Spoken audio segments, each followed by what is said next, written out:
Susan Clarke is the Manager of Regulations, Research and Analysis for the Accessible Transportation Directorate of the Canadian Transportation Agency. As Manager for the Accessible Transportation Directorate, Mrs. Clarke has overseen the development of agency codes of practice and resource tools. Mrs. Clarke has also managed the monitoring of industry's compliances with the agency's accessible transportation regulations and code of practice, and outreach of activities designed to enhance the accessibility of Canada's federal transportation system. Thank you. You have 12 minutes. Thank you. Thank you. And because we have 12 minutes and we're showing a video presentation, I'll speak very, very briefly. We got a good introduction about what the agency is. We have a mandate to ensure that Canada's federal transportation system is accessible. We do that in a number of ways, by developing regulations, codes of practice, resource tools for both industry and the community of persons with disabilities. We do a lot of outreach activities, and we're also a tribunal that hears complaints and issues decisions and orders if we find that there are obstacles. We oversee two sets of regulations related to accessibility. One is the air transportation regulations, and one is the personnel training regulations. And in the context of the personnel training regulations, we decided to develop some training material to help transportation service providers comply with those regulations. And when I talk about transportation service providers, I mean airlines, rail carriers, ferry operators, as well as terminals as well. So what we'll be showing you today are just 2 modules of our training program, which actually consists of 6 modules. It's fairly comprehensive. We have real transportation service provider personnel and persons with disabilities featured in the videos. They helped us develop them, certainly. There's closed captioning on all of the video clips within the videos. Unfortunately, today I'm told in our second one we're showing, there was an issue with downloading captioning, and it's not appearing. I really apologize for that, but I assure you that on our website and our DVDs that we distribute, it's there. So with that, I think we'll just move to the first module that we'll show. Thank you. Accessibility for All. Module 2. Services to be offered to persons with disabilities. Requesting assistance. Canadian transportation providers are required to deliver services to travelers with disabilities upon request. Carriers are expected to provide these services when requested at least 48 hours prior to departure. If made in less than 48 hours, the carrier should make a reasonable effort to provide these services. There are federal regulations outlining the services that carriers must provide to persons with disabilities.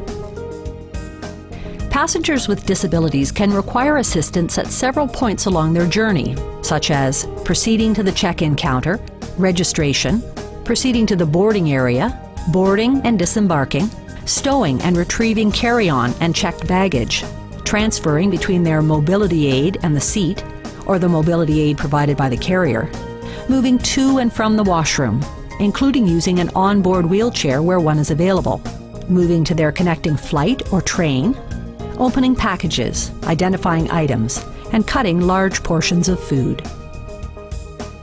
Making a reservation. When making a reservation, a passenger with a disability may ask what services are available to them. You should outline the services that carriers are required to provide, describe any extra services that are available, confirm in writing with the traveler which services they will require so that arrangements can be made to assist them.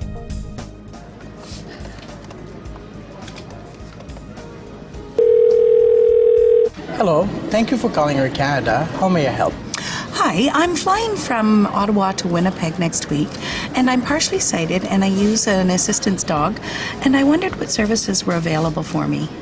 We can help you from the time you arrive at the departure airport right through when you leave the terminal at your final destination. Great. I will need some help to get through the airport. Sure, no problem. We will assist you with getting through the airport. Let me just take down your details. Seat assignment.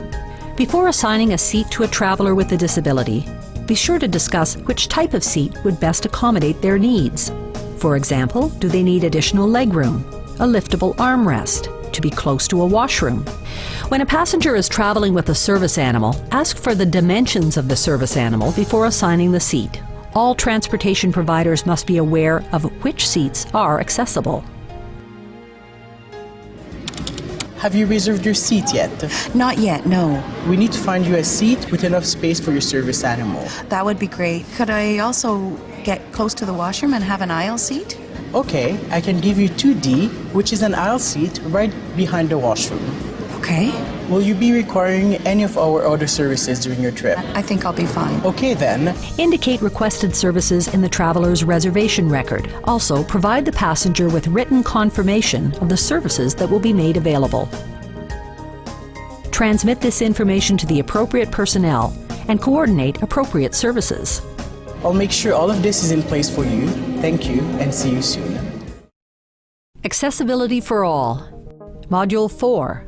Assisting a traveler who is blind or partially sighted. When guiding and orienting a traveler who is blind or partially sighted, there are several steps you can take to facilitate their travels and communication. Persons who are blind or partially sighted may use a white cane to assist with wayfinding, or may be accompanied by a guide dog. The choice of cane or service animal is personal and does not necessarily depend on the person's degree of vision loss. As with all persons with disabilities, first ask, "How may I help you?" If you will be taking the person to his or her destination, verbally offer your arm or elbow. If they accept your offer, ask permission before touching them or their assistive devices. Then help the passenger find your arm by touching the back of their arm with your hand. Avoid touching the customer unexpectedly unless it's an emergency.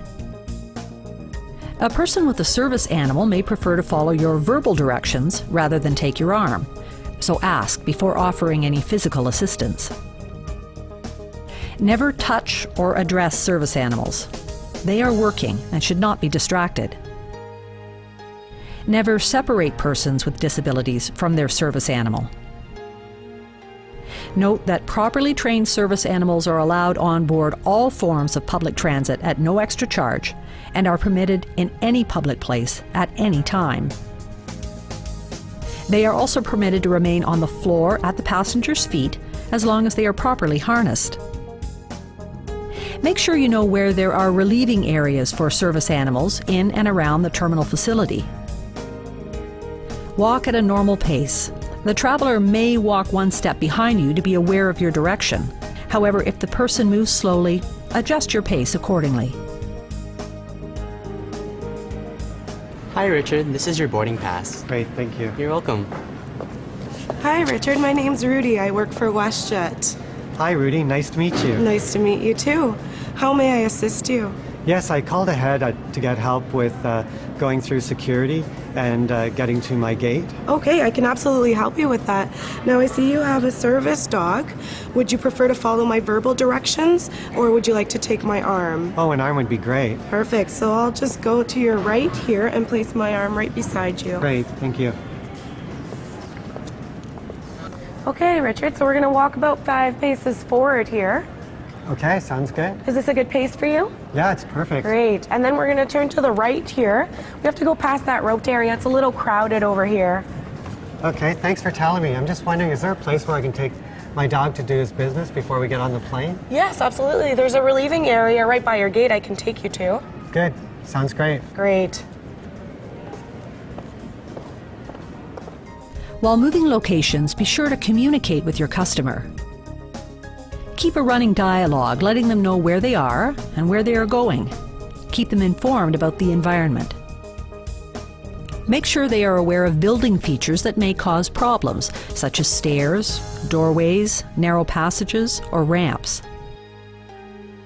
Mention changes in slope or irregularities in terrain, tripping hazards, obstacles, and handrails.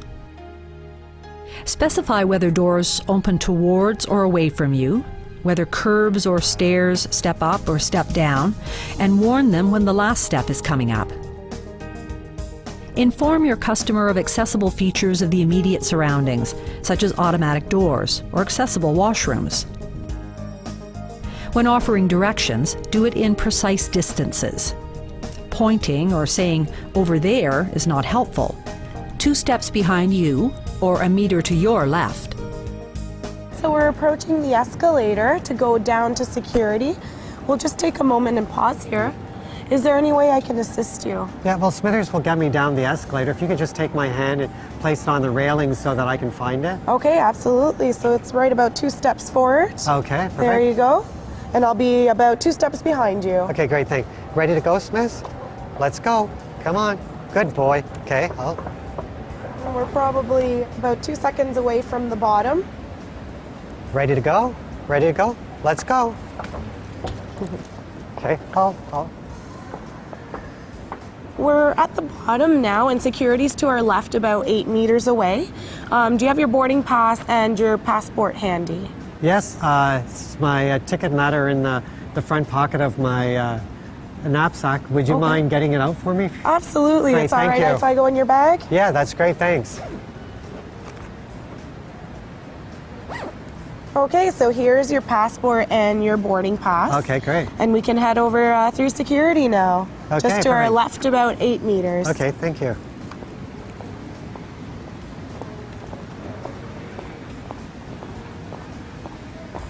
Leaving someone unattended. Once you've reached their destination, let the person know if you're leaving. Describe the landscape or room. Details of the layout, dimensions, and the placement of other people and objects are all helpful to know. Leave the person secure at their destination. If the person wishes to sit, place his or her hand on the back of a chair or in contact with the chair so that his or her knees lightly touch the seat. If the person wishes to remain standing, leave him or her in contact with a tangible object like a wall or a table. Make sure they know how they will be assisted from here and who will assist them. For example, if you are unable to continue through security and another employee will meet them after the security check, let them know. So we're at the gate. If we walk about 15 steps forward, there's a row of seats that are 4 meters away from your gate. Would you like me to seat you there? Yes, that would be great. Perfect. If you lean your hand forward, you'll feel the back of the seat. And if you put your knee forward, that's the actual seat. Great, thank you. Okay, lay down, buddy. Down. Good boy. So Richard, your flight's on time. It's in about 1 hour. Would you like me to, is it okay with you if I come back in about 20 minutes before your flight to check up on you? Yeah, that's perfect, thank you. All right. Thank you very much. Take care. I'll see you soon. Okay. May I have your attention, please? This will serve as a pre-boarding announcement to any of our guests that require assistance or extra time at boarding the aircraft. Votre attention, s'il vous plaît. Okay, Richard, we're just about to step on the threshold over the aircraft. Okay, thank you. And then we'll be making a hard right. Okay. So your seat is located in 2D. I'm going to put my hand right here. There you are. And there's plenty of room for Smithers. Would you like me to put your bag in the overhead compartment? Yes, that would be great, thank you. Okay, go ahead and put your seatbelt. Now, Richard, I'm just going to get you to raise your right arm for me. I'm going to indicate the call button, which is located right above your head. You'll feel 2 buttons here. Yes. The button closest to the left is your call button. You can press that at any time to let me know if you need some assistance. Great, thank you. So the washroom is located directly in front of you. It's about 2 meters on your left-hand side. If you feel the handle, if it's in a vertical position, the washroom will be occupied. Great, thank you, Laura. You're very welcome. I will come back to see you in about 20 minutes before takeoff. Okay, thanks. Check on passenger periodically. Throughout the trip, in terminal or inside cabin, remember to inquire periodically about the passenger's needs. During mealtime, you may be asked to assist with things like opening packages, identifying the placement of items on the tray, and cutting large food portions. Hi, Richard. I have some snacks today. Would you be interested in anything? Yes, please, that'd be great. Okay. I'm just going to lower your tray table. Great, In thank case you. your drink will be on your right-hand side and your snack will be on the left. Is there anything else I can get for you today? Yeah, could you help me open those packages of cookies? They seem to be really hard to do. Absolutely. There you are. The open end is facing away from you. Great, thank you so much. You're very welcome.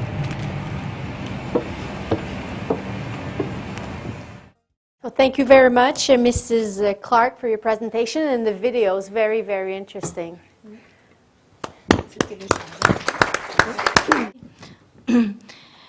Merci beaucoup pour tous ces témoignages de formation qui sont absolument excellentes. Moi, j'aimerais ajouter peut-être une ou deux remarques. Je suis une personne aveugle, je voyage beaucoup.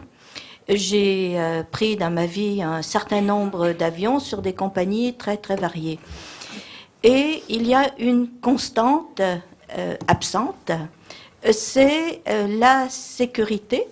Alors, il y a toujours les informations, souvent qui sont données par vidéo dans les avions, en disant, bon, s'il y a une catastrophe, vous devez enfiler votre gilet de sauvetage comme ci, comme ça, le masque à oxygène comme ci, comme ça, etc. Mais, absolument jamais, les hôtesses de l'air ne viennent proposer de faire l'expérience d'enfiler le gilet de sauvetage soi-même et de prendre en main, par exemple, le masque à oxygène et de pouvoir se débrouiller si jamais il y a une difficulté. Alors je trouve que c'est une donnée absolument essentielle. Et d'autre part, il y a aussi des informations qui sont données aux voyageurs dans les pochettes devant chacun des sièges. Et dans ces informations sont répétées, bien sûr, les mesures de sécurité, mais aussi des différentes informations concernant la compagnie en question. Et ces informations, eh bien, on ne les a jamais quand on ne voit pas. Alors, j'aurais une ou deux suggestions éventuellement. Quand il s'agit d'avions avec possibilité d'écoute de programmes, comme c'est souvent le cas pour les voyages un peu longs, il me semble qu'il serait intéressant de pouvoir ajouter un petit programme audio qui raconte qui est la compagnie, ce qu'elle fait, ce qu'elle propose, etc. Il me semble que ça fait partie de l'information générale du touriste qui passe dans cette compagnie. Et quand il y a des choses en braille, quelquefois certaines compagnies le font, ce sont toujours les mesures de sécurité qui sont proposées et jamais rien d'autre. Mais ces mesures de sécurité, elles sont ressassées auditivement. Alors quelque part, on n'en a pas forcément besoin. On aurait plus envie de pouvoir connaître un peu mieux, encore une fois, où on est, avec qui on voyage et ce que l'on peut faire ultérieurement. Voilà. Merci pour la question. Donc, ce que je comprends, c'est qu'il y a une partie du travail qui est fait, mais il y a une finition qui manque à faire. Je ne sais pas s'il y a un de nos présentateurs qui aimerait répondre. Il y a Monsieur Margot Catin. Oui, je pense que c'est effectivement un point très important que vous soulignez. À ma connaissance, il n'y a qu'une compagnie au monde qui le fait et qui va même jusqu'à mettre en pratique les éléments de sécurité avec des personnes. Le micro ne fonctionne pas? Non. Ça s'en vient. OK. Donc je disais, c'est très important ce que vous soulignez, et à ma connaissance, il n'y a qu'une compagnie au monde qui fait cela et qui va même jusqu'à mettre en pratique d'essayer le gilet de sauvetage, de savoir où sont les sorties de secours et ce genre de choses, qui distribue aussi des menus en braille ou des programmes d'entertainment en braille. C'est Saudi Arabians. Mais c'est, à ma connaissance, la seule compagnie qui le fait. Mais c'est effectivement une piste très intéressante, et ça fait partie des choses qui, en tout cas, dans l'information que nous donnons, pour les futurs étudiants touristes, nous l'expliquons. Nous disons que des supports variés, braille, sonore, contrasté, langage simplifié, sont des éléments fondamentaux, mais qui doivent être complétés par des découvertes par soi-même, des mises en pratique.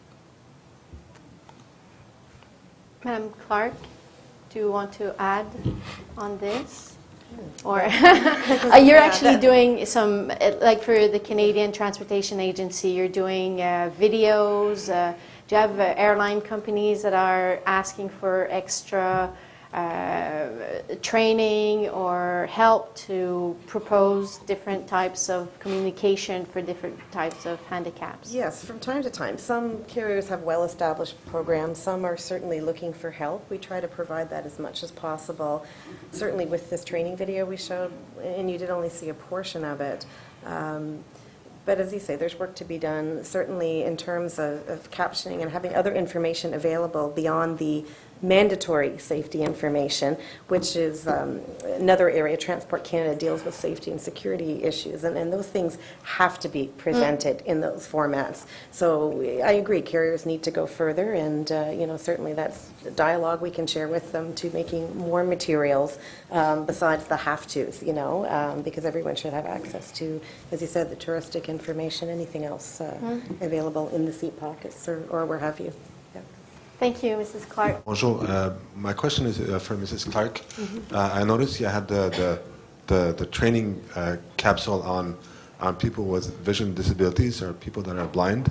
Is there such a training manual for people with physical disabilities that need help transferring from their walking aid or whatsoever to the plane seat boarding, and what is available for services or help? Yes. In short, yes, there is. We have 6 modules. So the one you saw was covering blind people who are blind or partially sighted, but we do have one dealing with mobility issues.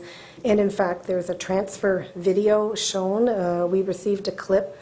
Excuse me, I'm losing my voice here. We received a clip from the Oregon State University Research Center, who has done a lot of research in the biometrics of transfers, and we borrowed that clip from them. So it's quite long and comprehensive. And I'd be happy to share some information with you, or you can have a look at the complete material if you like after. Thank Il you. y a une question ici devant, ensuite ça sera derrière. You here in front. Thank you. Oui, My question is for Ms. Clarke. I travel frequently. I walk with 2 canes. My biggest challenge is getting from the taxi into the airport because I cannot carry my luggage. At Pearson International Airport, there is a service that comes and meets you at the curb. There is not one at the Toronto Downtown Airport. I don't know if there's a service like that at the Montreal Airport. And is there any kind of regulation that stipulates that that is a requirement? Because it's not far, but it's like across a major desert if you can't carry your own luggage. Yes, and that's a familiar story. There's absolutely a gap. Thank you. Absolutely a gap in getting into the airport. Unfortunately, all the current regulations, really take place once you present yourself at the counter. So that's clearly a problem getting there. As you mentioned, Toronto is one airport where the airport themselves have an assistance program which goes further. So I can tell you it's something we're aware of and we have our minds on, and in fact, I'm looking at my colleague in front of me, even last week we had discussions around this. So it's something that needs to be addressed and is not currently. Oh, well, talk about putting me at, bigger minds than mine will get involved in that. But no, it's, I can say we're looking at it now, and in fact, the agency is a tribunal, so we hear complaints. There's often a complaint mechanism, and sometimes things get addressed that way through corrective orders rather than changing a regulation. That's an onerous process that's very difficult to do. So we're examining it and trying to decide the best way to address it.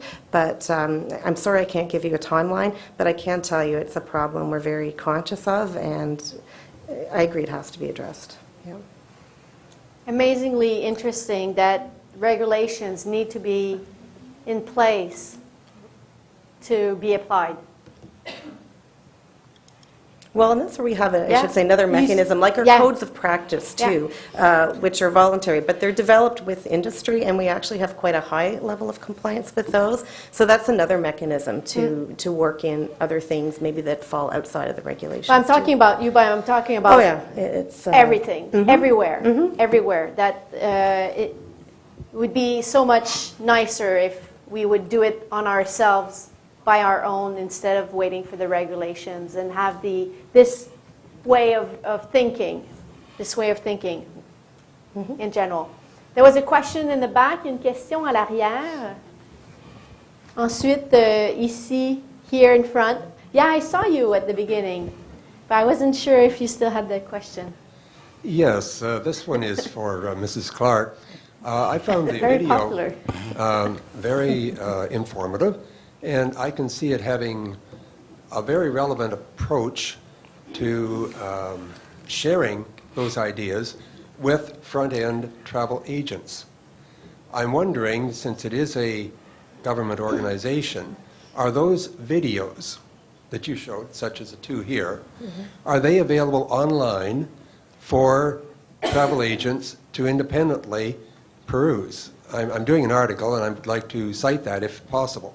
Yes, absolutely they are. They're available on the agency's website, so anybody who can access the website has access to the videos. Excellent. And we do have cards with us today that provide the links and some information.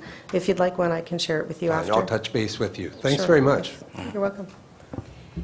I'm going to ask the same questions to Stéphanie. If you're doing any training in travel agencies right now, est-ce que vous faites de la formation dans les agences de voyage présentement? On ne fait pas de la formation dans les agences de voyage. En fait, on invite les agents de voyage à une formation dans nos locaux. Donc, c'est volontaire, c'est sur inscription. Et ces gens-là ont la chance d'avoir leurs coordonnées disponibles sur le site web de Qui roule dans l'onglet « Services aux voyageurs ». Donc, ce sont des gens qui ont été formés et sensibilisés aux besoins particuliers des gens qui veulent voyager et qui veulent obtenir les services d'un agent de voyage qui connaît le processus de réservation. Donc, on a une trentaine d'agents de voyage qui sont en ce moment sur notre site web et dont on fait la promotion. Ça fait partie de notre entente de service avec ces agents de voyage-là. Génial. Bravo. Une question ici à l'avant. Oui, bonjour. Mon nom, c'est Martin. J'aimerais parler avec Transport Canada. On remarque que beaucoup d'avions, ils veulent aider les personnes qui souffrent de surdité, mais nous autres, au niveau de notre langue, c'est pas, il y a personne qui signe. Il y a des vidéos, oui, qui expliquent, mais nous, ce qu'on voit, l'information en détail, on l'a pas, on le manque. Lorsque l'hôtesse vient pour nous aider, on peut pas être indépendant. J'ai deux mains, j'ai deux jambes, j'ai deux yeux. La seule chose, c'est que mes oreilles n'entendent pas. Puis des fois, ils veulent comme nous accompagner, mais c'est comme si on ne peut pas être indépendant. Puis aussi, lorsque l'on prend un avion, quand il y a des films, il n'y a jamais de sous-titrage pour nous. Alors nous, c'est un peu ennuyant. Ce serait bien de penser aux personnes qui souffrent de surdité. Puis, tu sais, c'est des petits détails. Puis, dans le fond aussi, il y a plusieurs... parce que même pas juste au niveau de l'avion, mais je parle de d'autres moyens de transport, où est-ce qu'on est vraiment considéré? C'est des petites choses, des fois, qu'on pourrait juste changer pour nous. Voilà. Okay. So, Are you okay with the question in French? I am, but I wouldn't. Could you repeat it a little bit, simplify, just to make sure I understood it correctly? He's asking about what is done for people with hearing impaired or totally sourd. Deaf. Yes. Thank you. If there's anything that is done right now or can be done in the future for airlines. Well, that's a good question, too. It's something that, again, we hear, it's interesting, we had a meeting of our advisory committee last week that brought up this issue, too. Certainly, it's something we'll look at. The only thing I'm aware of that's in place at the moment is we have a code of practice dealing with communications, and it's for transportation service providers, that's air carriers, terminals, train staff, et cetera, on how to communicate. And that should be covering those issues. We are in the process of reviewing a lot of our codes of practice, so I'll take your comment back because it may be that this is something that can be further considered, with the next update.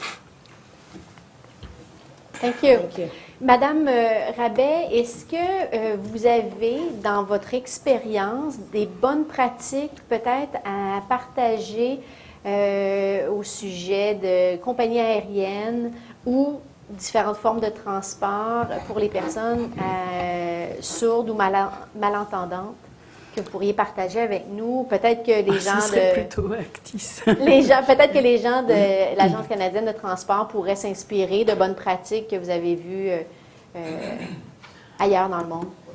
Vous touchez à un problème, une question très intéressante.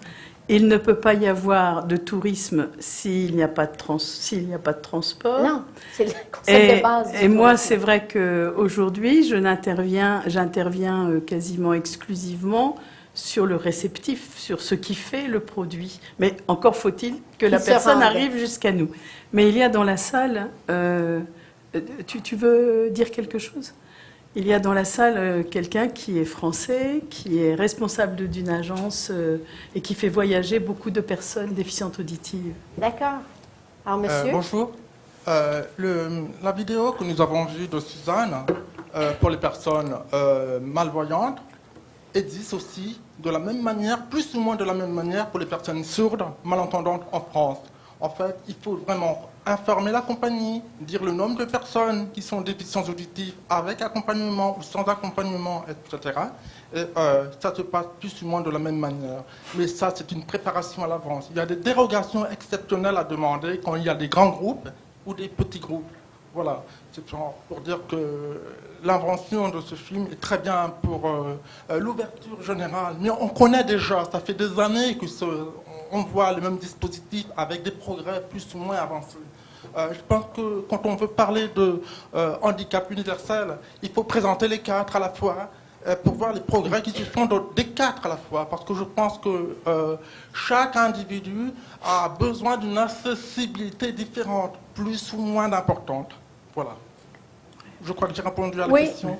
Oui. Par contre, en matière de transport, la SNCF, donc les chemins de fer français, font depuis déjà de quelques années des formations avec des supports en film également. La RATP, qui est la régie des transports de Paris, fait aussi des tas de documents et vient de sortir un document pour les personnes déficientes intellectuelles qui s'appelle « Je prends le métro ». Et c'est une sorte de roman photo. Et bien, c'est très utile pour les personnes étrangères aussi, ou des personnes déficientes auditives qui auraient des difficultés de lecture ou des personnes. Bref, c'est des outils qui rentrent et qui permettent d'assurer la chaîne de déplacement, parce que le problème évoqué tout à l'heure de la rupture entre mon taxi et mon comptoir, ça, c'est des problématiques que l'on va rencontrer souvent. Et la législation française de 2005 a insisté beaucoup sur cette chaîne de déplacement et pour dire que l'accessibilité ne doit pas avoir de rupture. Donc on a beaucoup de travail encore à faire pour arriver à former tous les maillons et que ces maillons se rejoignent bien. Et sur tous les types d'handicap. Et sur tous les types de handicap, oui, il faut le rappeler toujours ça. Parce qu'on se dit, on est accessible en chaise roulante, bravo, on est content, mais ça ne répond pas à tous les types d'handicap. Monsieur Margot, En Suisse, la législation pose le principe que toute information donnée de manière sonore dans un transport public doit être aussi donnée de manière écrite sur un tableau déroulant. On a un peu de retard dans la mise en application de la loi, comme bien sûr partout, mais les choses bougent. Je voulais juste rajouter une chose. Le débat qui vient d'avoir lieu m'a fait penser à une chose que je vais mettre en place à mon retour en Suisse. L'École suisse du tourisme propose à ses étudiants et impose à ses étudiants des cours de langue. Et ils ont à choisir, en plus de l'anglais et de l'allemand et du français, une langue exotique. Ça peut être le russe, ça peut être l'arabe, ça peut être le chinois. Et il n'y a pas dans le catalogue des langues la langue des signes. Je pense qu'on pourrait l'ajouter, ça serait une très bonne démarche.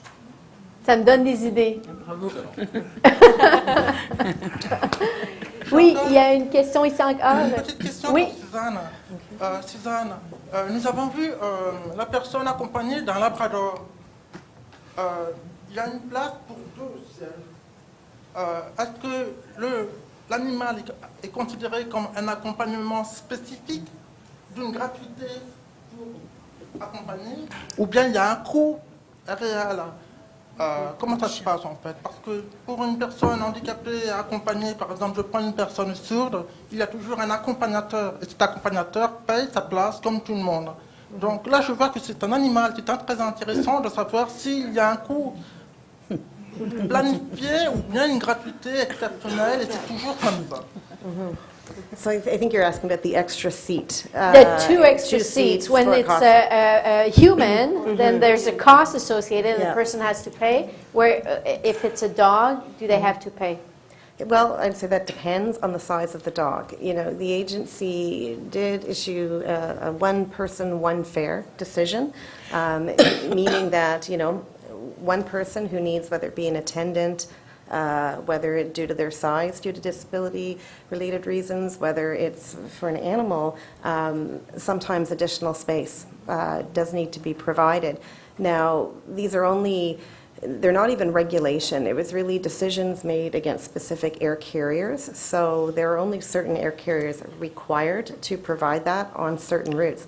However, we have found, and it's in one of our codes of practice too, we have a whole big section on providing sufficient space for service animals, and we outline what is a large dog, a small dog, a medium dog, and how much space they require. So carriers are expected to, and generally do, and we usually hear from people when they don't, provide sufficient space for the animal at no extra cost. Yeah, certainly. Yeah. Another question? I think this is going to be the last question. Brief question, yes. Good afternoon. My name is Vanda Shagovac from Croatia. I'm a travel manager. I have a lot of questions, but I will place only one. As a deaf person, I understand that we cannot get a free seat for our interpreter, but we had a problem because we came this weekend, but we got our flights were delayed, we lost our connections, and so on and so on. But how can I explain them that because I'm her, I don't know how to explain you. I'm a deaf person. If I was to travel alone, I would have a lot of problems if I didn't have my interpreter with me. Second one is for example, if I travel alone and I ask for assistance, and they always want to place me in a wheelchair, which is kind of discrimination against people who are deaf. You should enable sign language assistance to us, if you could. That would be very easy for us.